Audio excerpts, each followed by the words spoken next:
आचार्य गुरुदेव श्री विद्यासागर जी महामुनिराज की, आचार्य श्री समय सागर जी महाराज की, गुना में विराजमान ज्येष्ठ और श्रेष्ठ प्रथम निर्यापक श्रमण परम तपस्वी पूज्य मुनि श्री योग सागर जी महाराज की, महावीर भवन में साक्षात विराजमान परम पूज्य मुनि श्री निर्मोह सागर जी महाराज की, समस्त मुनि संघ की, और कहीं मत जाओ मेरे भैया सब कुछ यहाँ मिल जाएगा।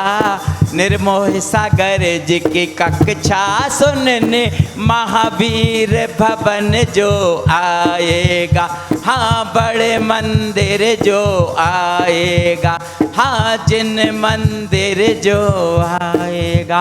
धन्य है गुनावासियों का पुण्य जो इन दिनों कार्तिकेय अनुप्रेक्षा नामक महान ग्रंथ राज के माध्यम से हम लोक भावनाओं का वर्णन सुनने का सौभाग्य प्राप्त कर रहे हैं। आज उसी क्रम में हम यहाँ पर सबसे पहले गुरुदेव के चित्र के समक्ष दीप प्रज्वलन करने का सौभाग्य प्राप्त कराने के लिए बाहर से पधारे हुए अतिथिगणों को आमंत्रित कर रहे हैं।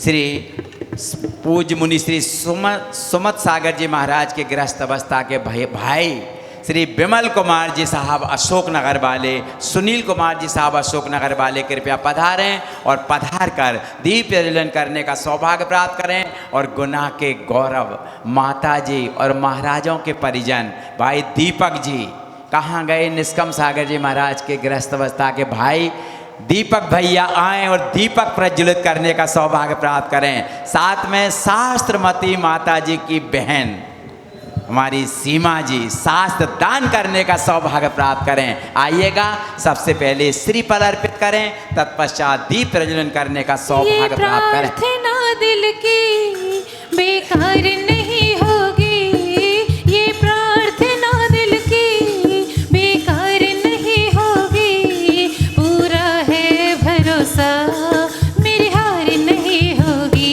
गुरुवरा जब तक तेरा साथ है, गुरुवरा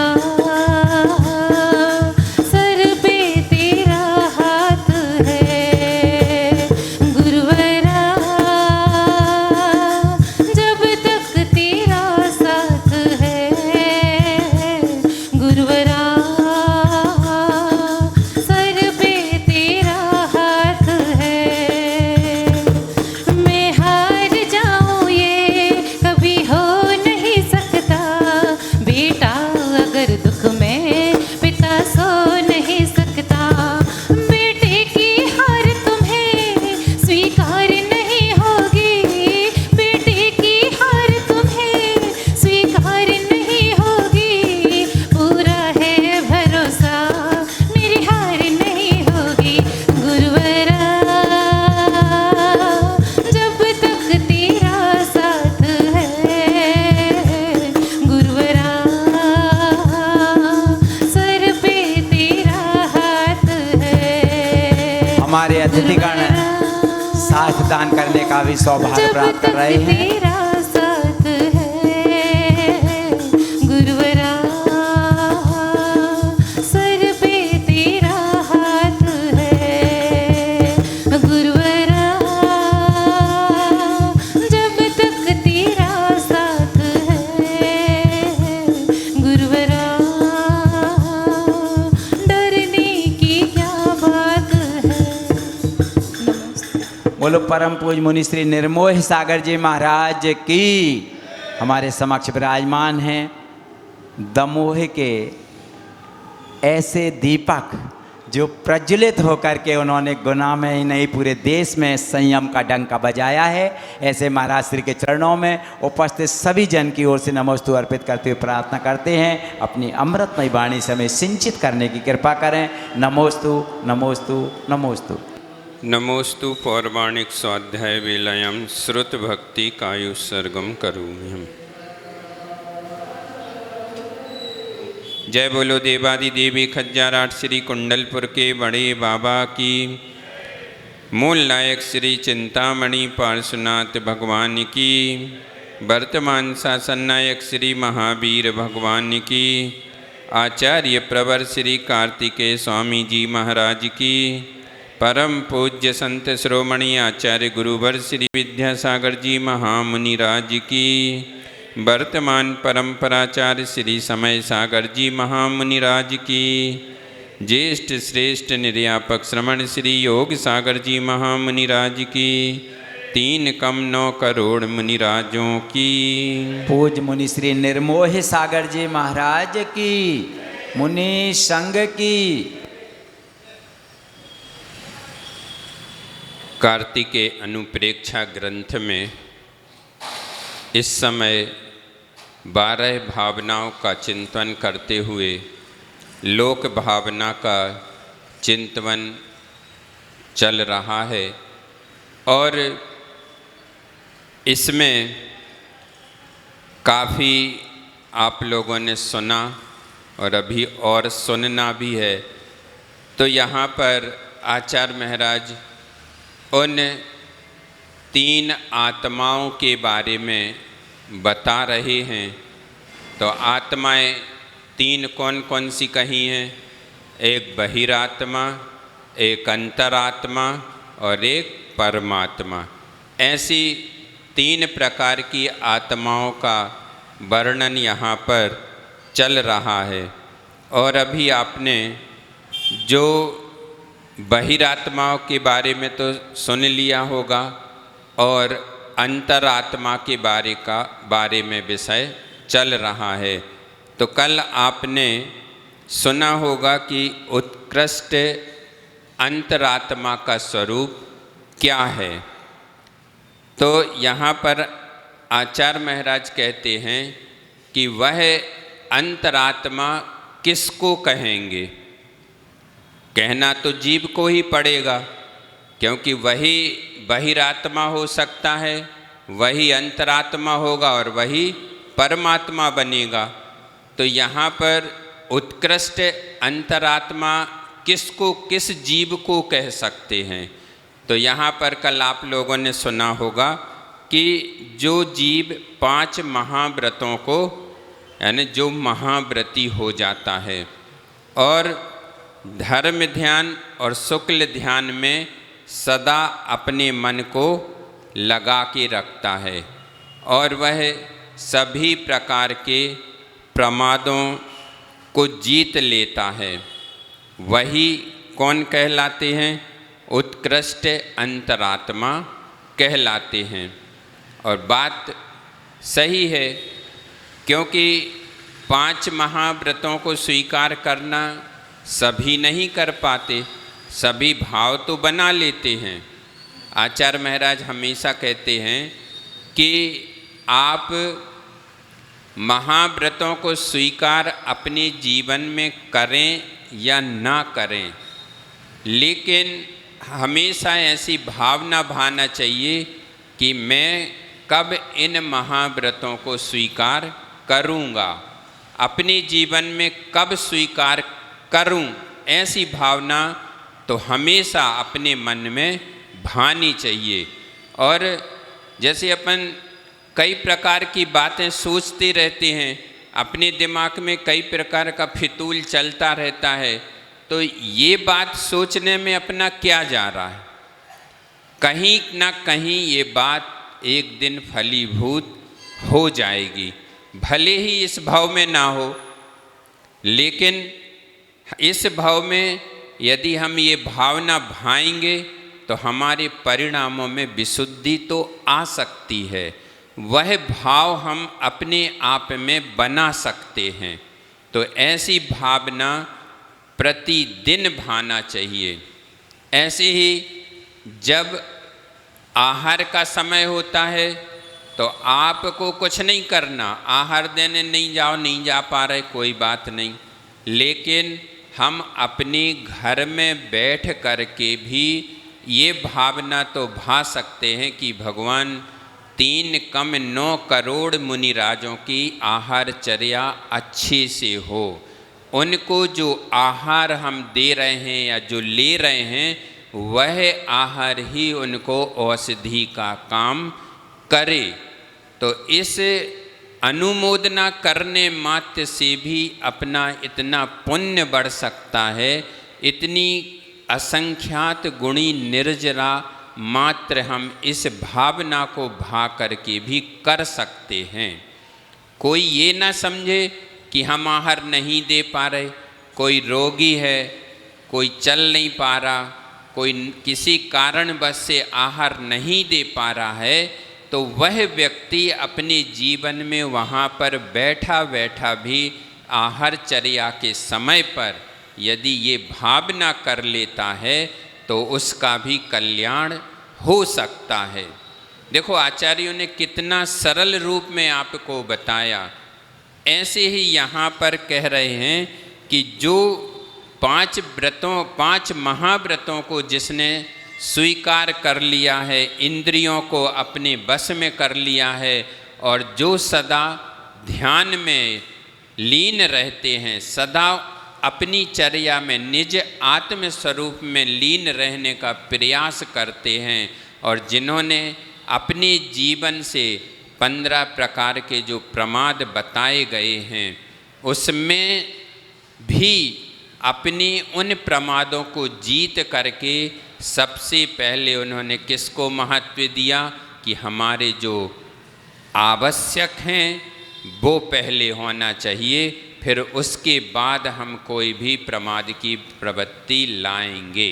और साधु को कभी भी अपने मूल गुणों से कभी भी समय नहीं मिलता है। ये मत समझो आप कि साधु आपको समय दे रहा है तो साधु फ्री है, बात कर रहा है तो वह कुछ नहीं कर रहा है। साधु आपसे बात जरूर करता रहता है, चर्चाएं जरूर करता रहता है, लेकिन वह अपने आत्म स्वरूप को कभी भूलता नहीं है, उससे वह कभी अलग नहीं होता। उसका चिंतन उसके बाद भी उसके अंदर चलता रहता है। यहाँ पर आचार्य महाराज कहते हैं कि साधु यदि नींद में भी सो रहा है तो वह अपने पद से च्युत नहीं है, उसमें भी वह उसका धर्म ध्यान चलता रहता है। जैसे ही उसकी थोड़ी सी भी प्रवृत्ति हुई और नमो अरिहंताणम, नमो सिद्धाणम, इसी का उच्चारण वह करता रहता है। प्रति समय उसके मन में कोई ना कोई धर्म संबंधी भाव चलते रहते हैं, तो उसमें उसको भी दोष नहीं लगता है। इसीलिए आचार्यों ने बताया दिन भर में तो प्रवृत्ति करनी रहती है, आहारचर्या के लिए जाना, चलना, उठना, बैठना, तो कितने शाम को आप लोग भक्ति करते हैं तो कितने कायुत्सर्ग मिलते हैं? 4 कायुत्सर्ग मिलते हैं। और सुबह की जो भक्ति होती है तो उसमें कितने मिलते हैं? उसमें 2 कायुत्सर्ग मिलते। तो यहाँ कमी क्यों? दिन भर में 4 मिल रहे, रात को 2 मिल रहे। तो इसका जो प्रायश्चित है तो वह आचार्य महाराज कहते हैं कि दिन में हम प्रवृत्ति करते हैं, दिन में हम निवृत्ति में तो कम रहते हैं, चलना है, बोलना है, सब कुछ होता है, लेकिन रात की क्रियाओं में तो हम मौन रहते हैं, हमारा बिना मतलब के उठना बैठना नहीं होता है। इसीलिए हमें दोष कम लगता है। कम लगता तो है, ऐसा नहीं है कि नहीं लगता, लगता है, लेकिन कम है। इसीलिए उसमें 2 कायुत्सर्ग मिलते हैं और इसमें 4 कायुत्सर्ग मिलते हैं। तो ऐसे ही आपको जो बताया गया तो वह उत्कृष्ट अंतर आत्मा के अंतर्गत माने गए हैं। 3 प्रकार बताए, उत्कृष्ट, मध्यम और जघन्य, इन तीनों को लेकर के। तो कल आपने उत्कृष्ट अंतरात्मा के बारे में सुना था। अब आज बात करते हैं कि मध्यम अंतरात्मा क्या है, कौन है। तो यहाँ पर गाथा का 196 नंबर की गाथा का उच्चारण करते हैं। सावय गुणे हिम जुत्ता पमत विरदाय मज्जिमा होन्ति जिनवैणी अनुरत्ता उपशमशीला महासत्ता सा वै गुणे ही जुत्ता पमत्त विरदाय मज्जिमा होन्ति जिनवैणी अनुरत्ता उपशमशीला महासत्ता। अब यहाँ पर क्या कह रहे हैं कि जो साधु कैसे सावय गुणों यानी धर्म से संबंधित विशेष गुणों से युक्त, लेकिन यहाँ पर किसकी बात चल रही है? मध्यम अंतरात्मा वाले जीव की बात चल रही है। तो जो कभी कभी यानी प्रमाद के कभी कभी थोड़ी सी प्रमाद वृत्ति उनमें बनी रहती है। यानी कैसी प्रमाद वृत्ति बनी रहती है? कभी मान लो चल करके आए, आवश्यक समय पर नहीं कर पाए, क्या कर लिया? थक गए तो लेट गए थोड़ी देर, लेकिन आवश्यक समय पर नहीं हुआ। नींद लग गई, थोड़ी देर में खुली, तो उसमें प्रमाद कर दिया। तो ये प्रमाद, लेकिन वो अपने आत्म स्वरूप को नहीं भूलते। ऐसा नहीं है कि अब सो रहे हैं तो सो ही रहे हैं, ऐसा नहीं है।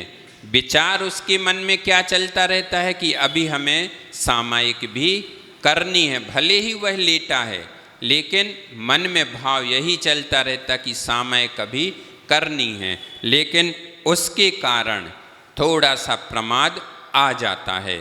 थकान हो गई, क्लास ले ली तो अब थोड़ा सा ऐसा लगने लगा तो थक गए, या उपवास था कल और आज प्रवचन कर लिए, तो स्वाभाविक बात है कि थोड़ी सी अपने आप में प्रमाद आ जाता है, थकान महसूस होने लगती है।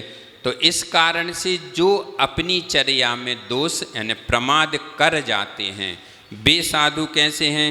मध्यम श्रेणी के अंतरात्मा जीव कहलाते हैं, लेकिन उनका हृदय भगवान में अनुरक्त होता है। पूर्ण रूप से ये नहीं कि अब बिल्कुल से भूल गए, आवश्यक सामायिक करनी थी नहीं कर पाए, सो गए तो सो ही रहे हैं, कर लेंगे बाद में कर लेंगे, और जा कर के बोल दिया। या फिर ना आचार्य महाराज को बताया, किसी को नहीं बताया, अपनी उठे, कभी भी उठे फिर सामायिक कर लिया, एक टाइम की सामायिक छूट गई। कभी कभी हो जाता है ऐसा प्रमाद के कारण। तो या फिर जो अच्छी चर्या करने वाला, अपनी उसमें मूल गुणों में तत्पर रहने वाला जो साधु होता है, तो वह आज सामायिक मान लो नहीं कर पाया, लेट करी, तो वह गुरु महाराज के पास जाता है और बता देता है अपनी कि आचार्य श्री जी आज हम थोड़े से प्रमाद के कारण लेट हो गए, सो गए, नींद लग गई, तो हमने सामायिक तो की है लेकिन समय पर नहीं की। तो गुरुजी उसका जो भी प्रायश्चित होता है वो दे देते हैं। तो यहाँ पर उनने दोष नहीं लगाया, थोड़ा सा उसमें लगा, लेकिन प्रायश्चित भी उन्होंने ले लिया। और गुरु के सामने आचार्य महाराज कहते हैं कि अपने गुरु के सामने अपनी गलती को बोल दो, उनके सामने बयान कर दो अपनी गलती का, फिर प्रायश्चित वो दें या ना दें, इसमें हम उस दोष से मुक्त हो गए। नहीं तो आप लोगों ने देखा होगा, जब तक अपन किसी को कोई बात कह नहीं देते तब तक अपने सिर पर एक भार रखा रहता है कि हम कैसे इस बात को कहें, कैसे इस बात को कहें। लेकिन साधु क्या करता है? निडर होकर के जाता है। क्या होगा? दंड ही मिलेगा ना, और तो कुछ नहीं होगा, भगा तो देंगे नहीं, ये तो कहेंगे नहीं कि भैया जाओ तुम अब, ऐसा तो कहेंगे नहीं। आचार्य महाराज कुछ ना कुछ सीख तो हमें देंगे ही और उसका प्रायश्चित दे देंगे। तो क्या होगा? हम अपने व्रतों के प्रति दृढ़ हो जाएंगे। वह श्रद्धान या दृढ़ उसको सुनने और समझने की और सहन करने की शक्ति हमारे अंदर आ जाती। तो इस श्रेणी में जो आते हैं वो मध्यम श्रेणी के अंतरात्मा वाले जीव कहलाते हैं। तो इसमें साधु अकेला ही आता हो ऐसा नहीं है। इसमें क्या रहता है, श्रावक भी आ जाते हैं जो श्रावकों के व्रतों में यानी व्रतों को पालते हैं।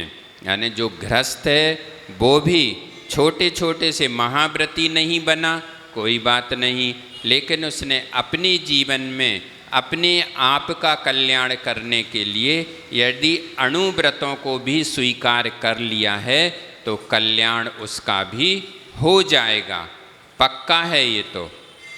ऐसे ही यहाँ पर और क्या कह रहे हैं, और कह रहे हैं कि प्रमत्य गुण स्थानवर्ती वाला जीव।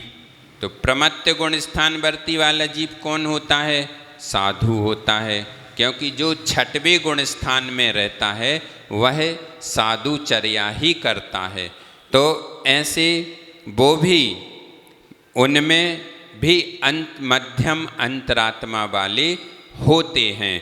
और वो सदा कैसे होते हैं, जिन वचनों में अनुरक्त मतलब जिनका आगम में जो कहा गया है, गणधर देवों ने तीर्थंकरों की वाणी से जो निकला है उस पर ही श्रद्धान करते हैं और उपसम स्वभाव वाले होते हैं।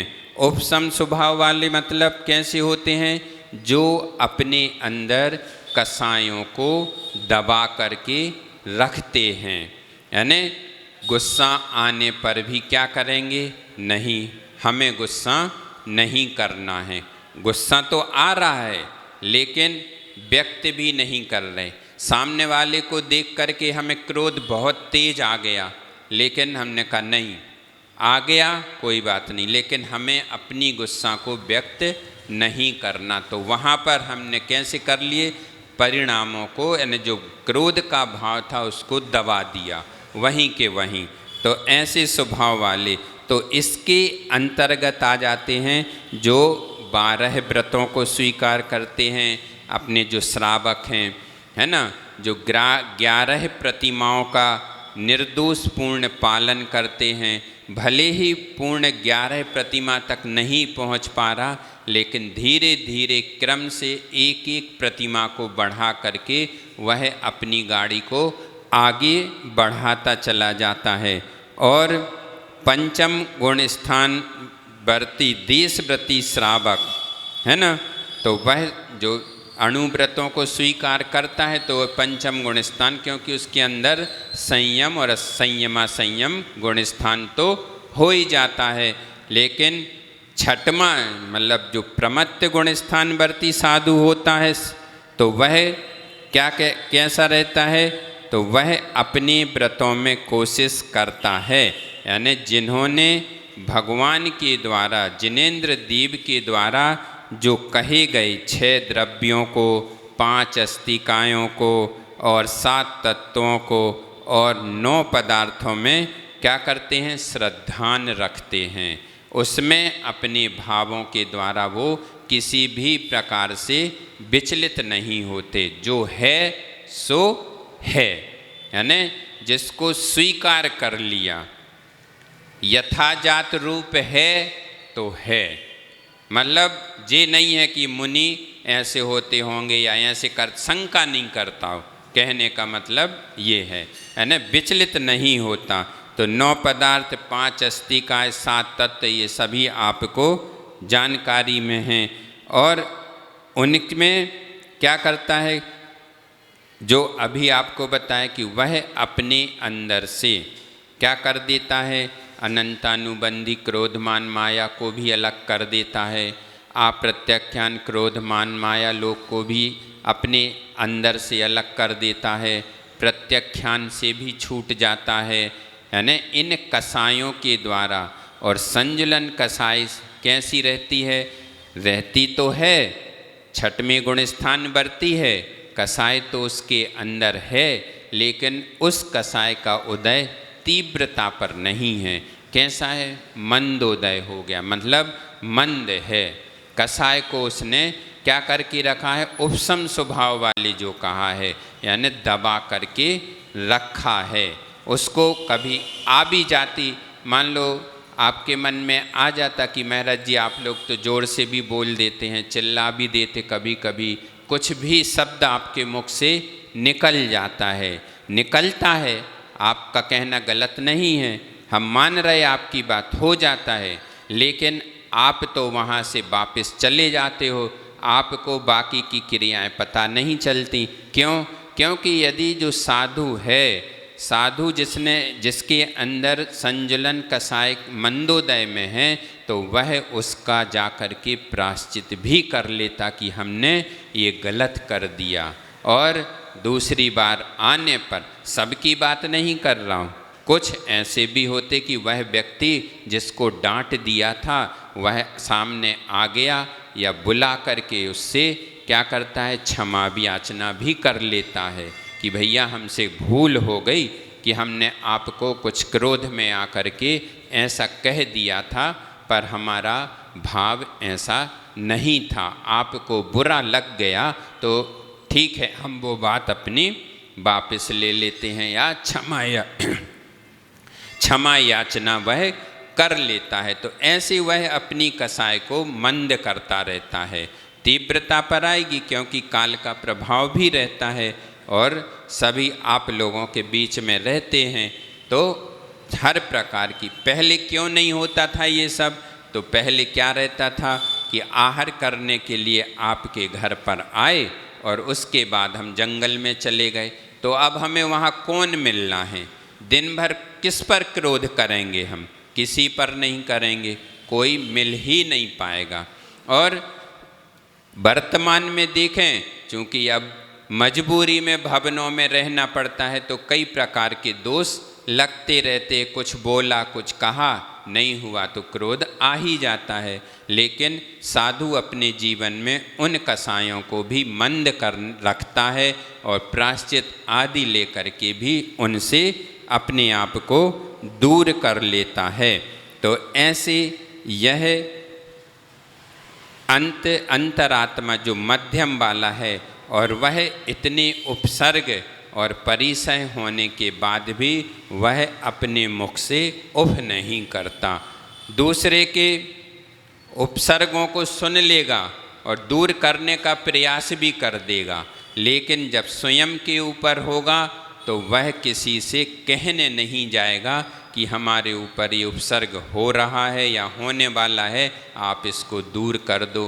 क्योंकि वह अपने आप में समझता है कि हमें इन उपसर्ग और परिसहों को जीतना ही हमारा धर्म है, मुनि का धर्म है। तो ऐसे इस भावना का, इस गाथा का अर्थ यही है, और वे सब परिसहों को सहन करते हुए अपने आप से कभी भी विचलित नहीं होते हैं।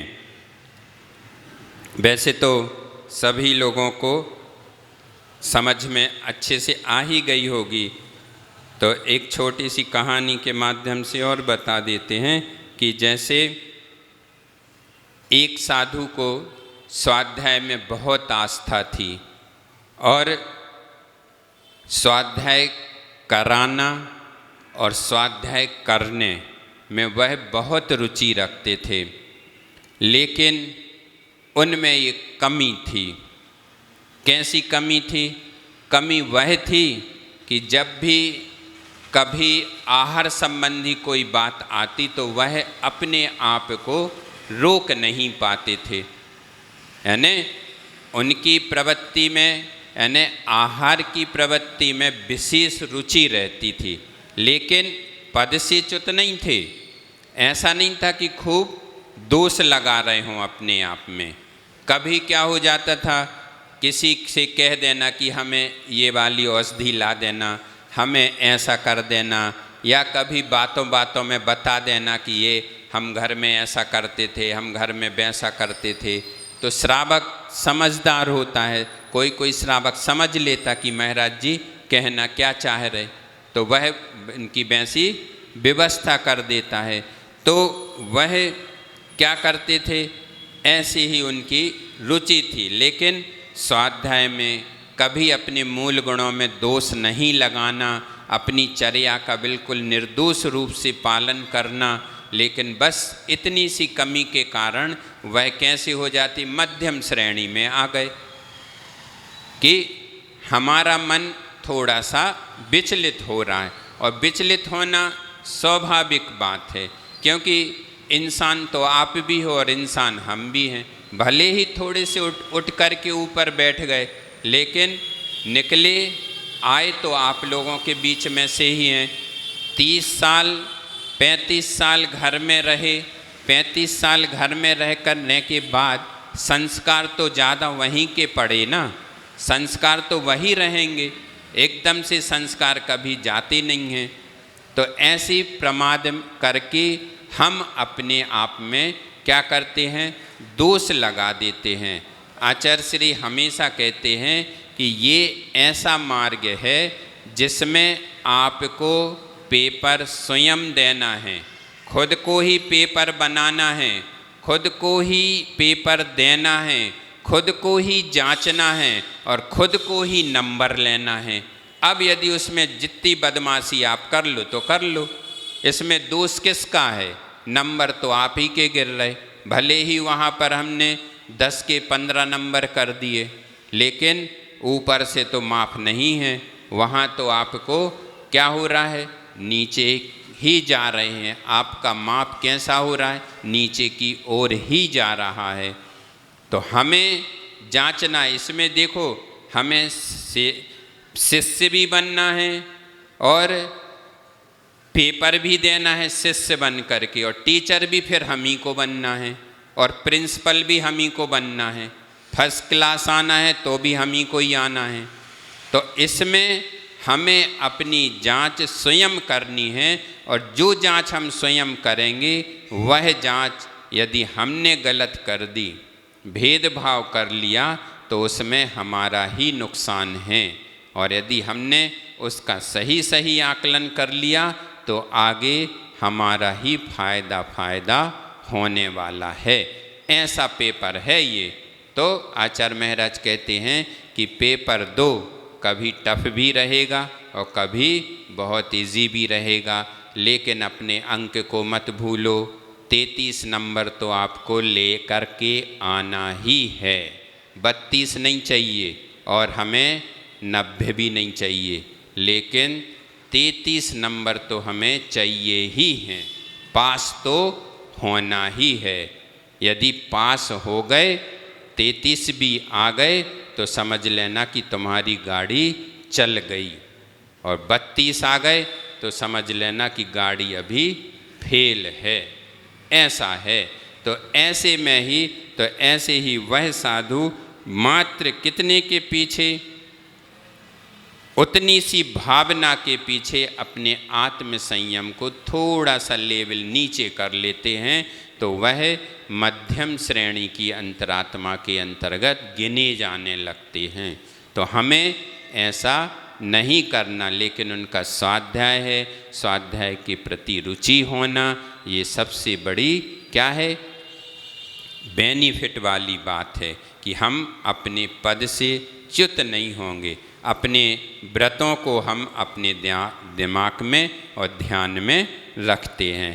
तो ऐसे यह अंतरात्मा किसके बारे में कहा, मध्यम अंतरात्मा के जीव के बारे में कहा। ऐसे ही जो बात हमने आपको पूरी हिंदी में बता दी, यही पूरे शब्द कैसे हैं इसकी टीका में भी लिखे हुए हैं, इसलिए टीका को हम नहीं पढ़ रहे हैं। ऐसा ही आपको पूरी गाथा का सार बता दिया कि इस गाथा का सार यही है, और यही भावना हमें अपने अंदर बिठा करके रखनी है। मन अच्छे से प्रशस्त करना है कि आज हम मध्यम अंतरात्मा में जीव कहला रहे हैं, तो इसको हम उत्कृष्ट बनाने का और प्रयास करें। ये बात हमारे लिए भी है और आपके लिए भी लागू है, क्योंकि मध्यम जो है उसमें श्रावक को भी लिया गया है और मुनि महाराज को भी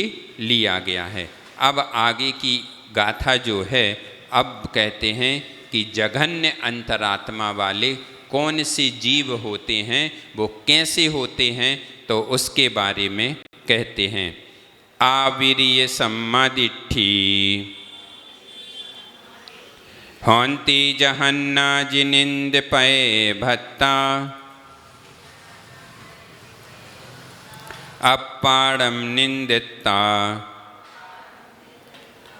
गुण गहिणी सुट्ठु अणुरत्ता। तो अब यहाँ पर कह रहे हैं कि आविर्यम सम्मा दिट्ठी, यानी अब यहाँ पर कह रहे हैं कि जघन्य अंतरात्मा वाले कौन हैं। तो आविर्य मतलब आविरत सम्यक दृष्टि कौन सा गुण स्थान होता है, कौन सा होता, चौथा गुण स्थान होता है। तो अभी अपन ने 5वें गुण स्थान की बात करी। अब यहाँ पर जो आविरत सम्यक दृष्टि है उसके लिए यहाँ पर जघन्य अंतरात्मा कहा है। ऐसा क्यों कहा? व्रतों का तो वो भी पालन करता है ना, तो उसके लिए जघन्य में क्यों ले गए?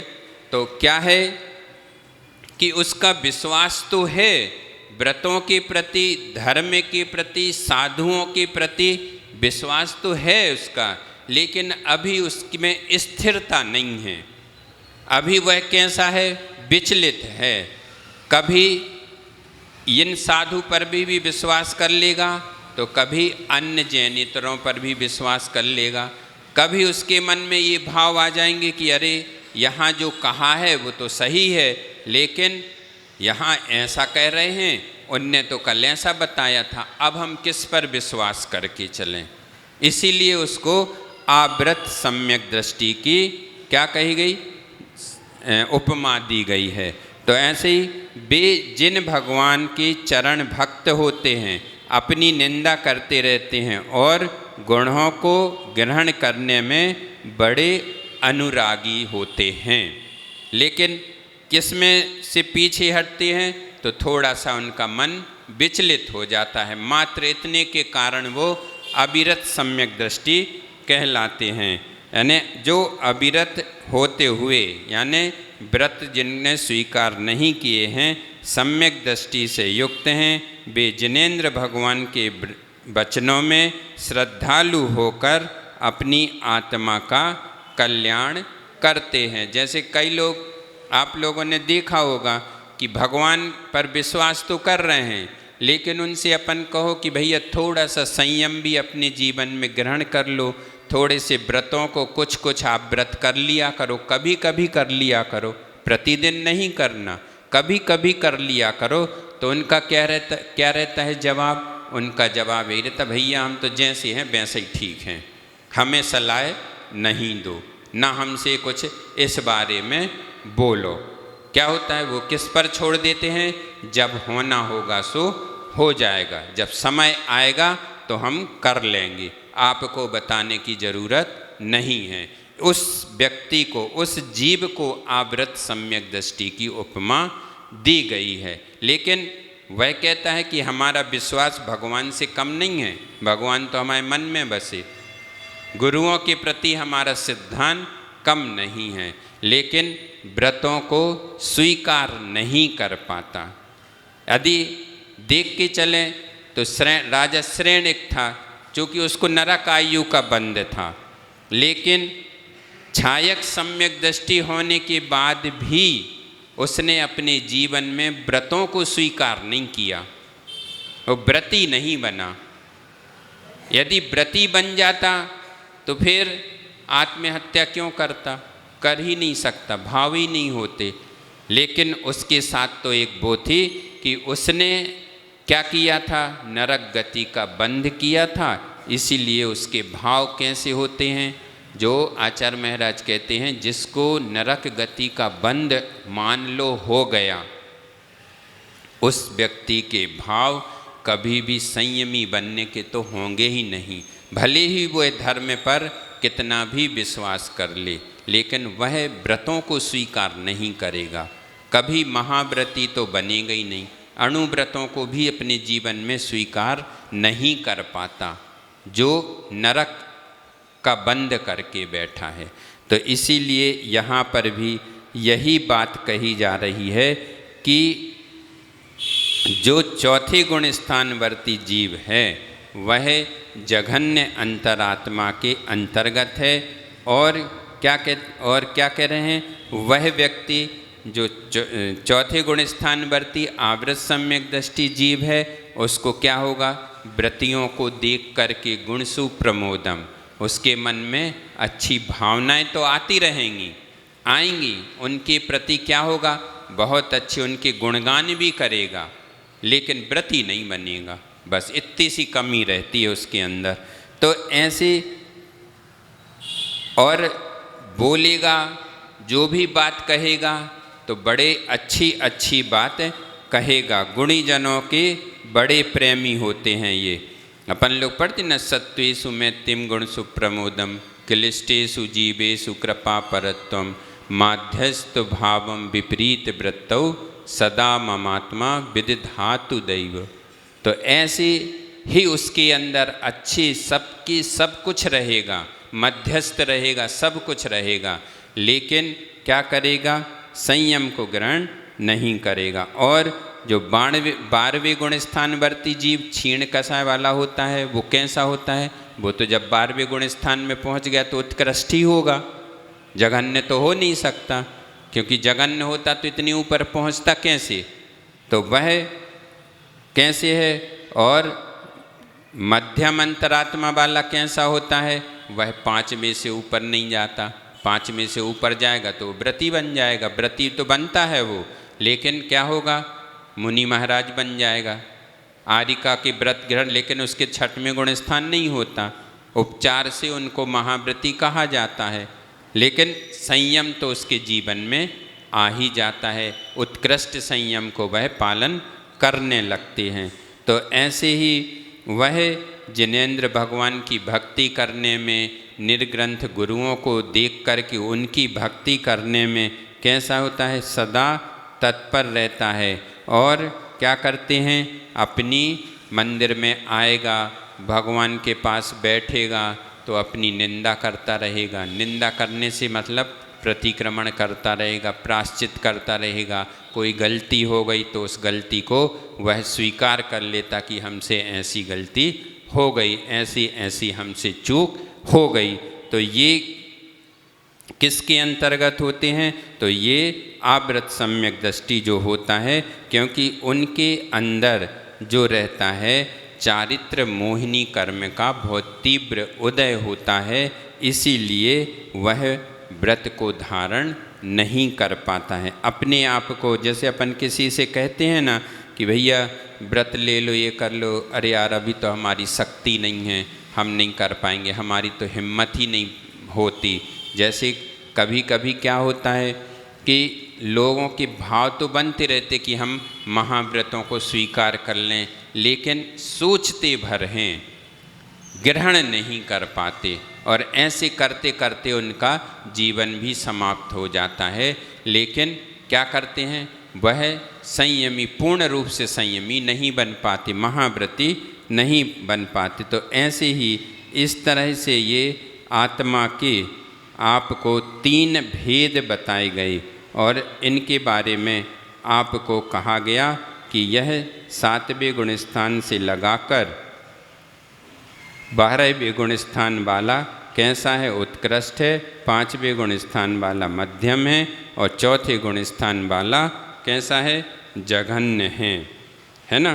तो ऐसे ये भाव किसके हैं, जघन्य अंतरात्मा वालों के हैं। तो अब हमें अपने आप में तौलना है कि हम कौन सी अंतरात्मा के अंतर्गत हैं, बहिरात्मा के अंतर्गत हैं कि अंतरात्मा के अंतर्गत हैं, और कि उसके अंतर्गत हैं परमात्मा। तो परमात्मा की बात तो अब आगे कहेंगे।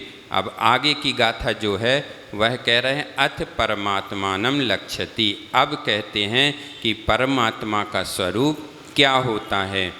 सा शरीरा अर्हंता केवल नाणेन मुनि शैलत्था नाण शरीरा सिद्धा सब्बुत्तम सुख संपत्ता। अब यहाँ पर क्या कह रहे हैं, तो यहाँ पर कह रहे हैं कि सा शरीरा अरहंता, जो अरिहंत भगवान हैं वह कैसे हैं, शरीर से सहित हैं, केवल नाण मुणे शैलत्था, और कैसे हैं, केवल ज्ञान के द्वारा युक्त हैं, यानी संपूर्ण तत्वों का यथार्थ स्वरूप जानकर सम्यक मुनि हो जाते हैं। यानी जिनका समूसरण लग गया, तो वह समूसरण में तो आपको पता ही है कि सभी पदार्थ एक साथ उनकी नज़र में झलकने लगते हैं। और नाण शरीरा सिद्धा, और जब भी शरीर का त्याग करके सिद्ध हो जाते हैं तो केवल ज्ञान रूप शरीर यानी शुद्ध आत्मा में स्थिर हो जाते हैं। और सब्बुत्तम सुखम संपत्ता, और क्या करते हैं, तब वे सर्वोच्च और अनंत सुख को प्राप्त कर लेते हैं।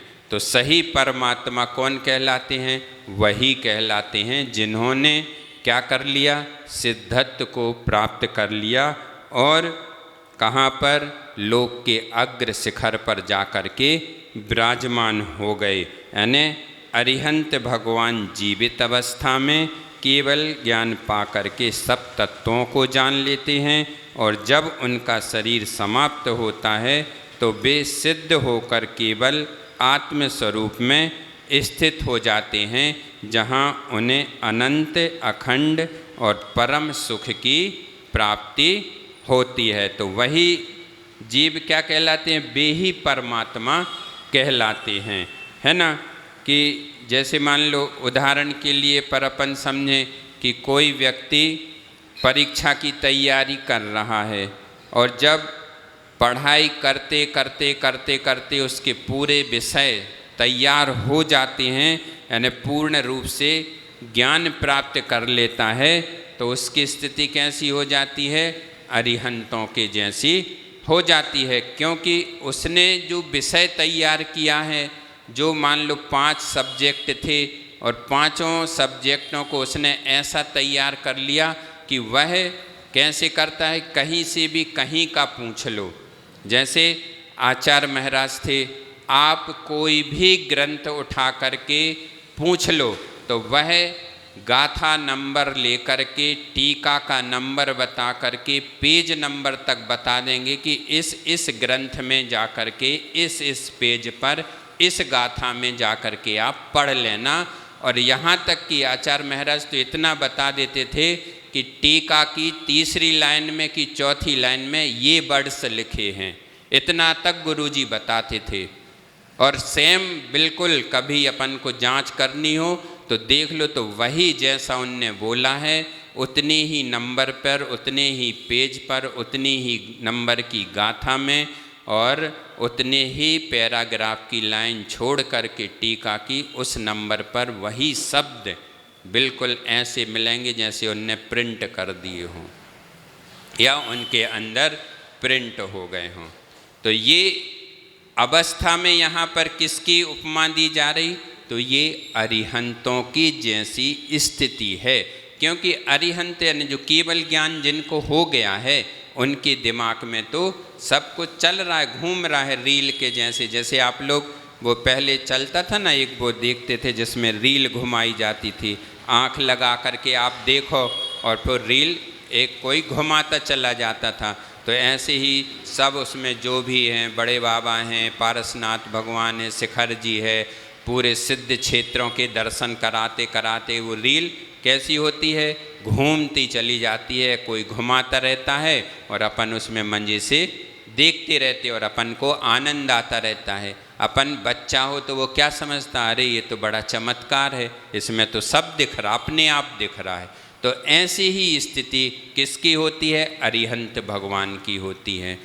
अपन कहते ना कि कुछ समझ में नहीं आता तो अपन क्या कह देते, ये तो केवल ज्ञानी का विषय है, वो जाने, है ना, क्योंकि अपन को दिख नहीं रहा। और केवल ज्ञान में केवल ज्ञानी जो हैं वो कुछ बोलते नहीं हैं, और उनसे पूछने के लिए, समझने के लिए इतना पुण्य चाहिए कि उनके समूह शरण में चले जाएं, वो वर्तमान में है नहीं। उतनी भावना या उतनी श्रद्धा हम कर नहीं पाते। तो ऐसे ही क्या कह रहे, तो उसमें यही कहा कि उसका ज्ञान जो है अरिहंतों जैसा हो जाता है। सब कुछ जानने के बाद फिर वह जब पेपर देने जाता है और पेपर में वह अच्छे नंबरों से सफल हो जाता है, तो समझ लो उसकी वह सिद्ध अवस्था रूप में, ये नहीं समझना कि सिद्ध ही हो गया। ये तो एक उदाहरण के रूप में बता रहे आपको कि जब वह संपूर्ण मतलब पेपर दे कर के जब उसने वो चीज़ हासिल कर ली तो उसको क्या होता है, अनंत सुख की प्राप्ति। यानी उतने समय तो है ही, जैसे हमें मन का कुछ चाहिए था और मिल जाए, जैसे क्या होता है, हमें महाव्रतों को स्वीकार करना था, हमें लग रहा था कि हमें दीक्षा कब हो जाए, कब हो जाए, कब हो जाए, कब हो जाए। बहुत समय तक आचार्य महाराज ने परीक्षा ले ली, उसके बाद समझ लो जो परीक्षा ले रहे थे अपन ने अपने दिमाग में बिठा ले रहे, वो अरहंत अवस्था हो गई। वहाँ सुख तो मिला लेकिन कम मिला, और जैसे ही गुरुजी के हाथ अपने ऊपर पड़े, संस्कार उन्होंने किए, बीज मतलब जो अपने मूल गुणों का बीजारोपण उन्होंने जो किया, तो अपने आप में कैसा लगने लगा, ऐसा लगने लगा कि अब हमारी दुनिया तो बिल्कुल बदल गई। अपने आप में वह खुशी महसूस होने लगी, वह अनंत सुख है। मतलब यानी थोड़ी कुछ क्षण के लिए तो अपन क्या समझने लगते हैं कि अनंत सुख क्या होता होगा, तो उस खुशी को देख करके अपने आप में लगता है कि अनंत सुख तो इससे भी ज़्यादा है, लेकिन हमारे लिए तो वही अनंत सुख का काम कर जाता है। तो वह सिद्ध अवस्था होती है। यानी वह किसकी अवस्था होती है, तो वह परमात्मा अवस्था, परमात्मा जीव कहलाता है। तो ऐसे ही यहाँ पर इसकी व्याख्या परमात्मा की कही गई। आप लोगों को अच्छी तरह से शायद समझ में तो आ गया होगा, क्योंकि आप लोग तो 6 ढाला में पहले भी पढ़ चुके और कई बार आप लोगों ने इसको सुना है कि 3 प्रकार की आत्माएं कैसी कैसी होती हैं, परमात्मा के ही अपन दर्शन कर पाते हैं। अब आगे की गाथा है, निशेष कम्मिणा से अप्य सहा बेण जा समोपत्ति कम्मज भाव खैबी या सा बिया पत्ति परा होदी। अब यहाँ पर कह रहे हैं, अब परा शब्द का व्याख्यान किया जा रहा है यहाँ पर। तो इसमें कह रहे हैं कि समस्त कर्मों का नाश होने पर अपने स्वभाव से जो उत्पन्न होता है ना, निज स्वभाव से भी उत्पन्न होता है, क्योंकि अब जो सिद्ध बन गए हैं, जिन्होंने सिद्ध पद को प्राप्त कर लिया है, तो उन्होंने किसको प्राप्त कर लिया, परा, यानी उत्कृष्ट पद को प्राप्त कर लिया है, और अब वो अपने निज स्वभाव में आ गए। तो निज स्वभाव से उत्पन्न होता है, और कर्मों से उत्पन्न होने वाले भावों से की क्षय से जो उत्पन्न होता है। तो केवल ज्ञान कैसा हुआ था उनको, मात्र उसमें 4 ही कर्मों का उन्होंने नाश किया था, 4 कर्मों का नाश किया था। अभी उनको अनंत सुख की प्राप्ति नहीं हुई, अनंत परा की स्थिति में नहीं आए, मतलब उत्कृष्ट स्थिति में नहीं पहुँचे। लेकिन जैसे ही उन्होंने 4 घातिया और 4 अघातिया कर्मों को नष्ट किया, तो कौन सी स्थिति में पहुँच गए, उत्कृष्ट स्थिति में पहुँच गए। तो वह स्थिति कैसी कहलाती है, परा, यानी उत्कृष्ट स्थिति कहलाती है, जिसको प्राप्त करने के लिए हम आकुल हैं, व्याकुल हैं। हमारे अंदर जो आकुलता हो रही है तो वह उत्कृष्ट स्थिति को, मतलब कि हे भगवान, प्रतिदिन हम क्या भावना भाते हैं, तो प्रतिदिन यही भावना भाते कि भगवान इस संसार से हमें कब मुक्ति मिले, इस संसार में हमें अब जन्म दोबारा ना लेना पड़े और ना मरण करना पड़े। तो यहाँ पर आचार्य महाराज कहते हैं कि जन्म तो एक बार लेना पड़ेगा, भावना ऐसी भाव कि अब मरण भी प्राप्त ना करना पड़े। यानी शरीर कैसा हो जाए, चरम शरीर ही होगा तो कैसा होगा, कपूर की भांति उड़ करके चला जाएगा। ऐसे ही यहाँ पर यह क्या बताई गई, उत्कृष्ट स्थिति बताई गई। इसी को यहाँ पर यानी जिसने औदिक, छायोपशमिक और औपशमिक जो राग द्वेष मोह आदि भाव हैं उनको कैसा कर लिया, अपने जीवन से। क्योंकि जब इन्होंने ये कहा कि पूर्ण रूप से कर्मों को नष्ट कर दिया तो स्वाभाविक बात है कि सब चीज़ें अपने आप कैसी हो गई, अपने अंदर से निकल गई। और आप भी देखते हैं, जैसे एक उदाहरण के माध्यम से यदि समझें, पेट में बहुत बेचैनी हो रही थी, बहुत बेचैनी हो रही थी, भोजन कैसा कर लिया हमने, थोड़ा सा गड़बड़ हो गया, कहीं गए थे, सबके बीच में थे, खा लिया, लेकिन हमारी स्थिति कैसी हो गई, बहुत खराब हो गई। अब उस स्थिति में हमें बहुत बेचैनी हो रही थी, गैस बन रही थी या कुछ भी हो रही थी, कुछ भी स्थिति बन रही थी, लेकिन पुण्य का उदय आया और पुण्य के उदय से हमें उल्टी हो गई। और जैसे ही हमारे अंदर से जो विकार निकला तो हमें कैसा लगने लगा, अपने आप में एक अच्छी फीलिंग महसूस होने लगी, अच्छा लगने लगा। और हमने क्या कहा कि चलो भैया उल्टी हो गई, अब हम सब तरह से सेफ हो गए, अब हमें कहीं से कोई प्रॉब्लम नहीं होगी। क्यों, जो भरा हुआ था वो सब कुछ हमारे अंदर से निकल गया, बाहर आ गया। ऐसे ही आचार्य महाराज ने यहाँ पर करा।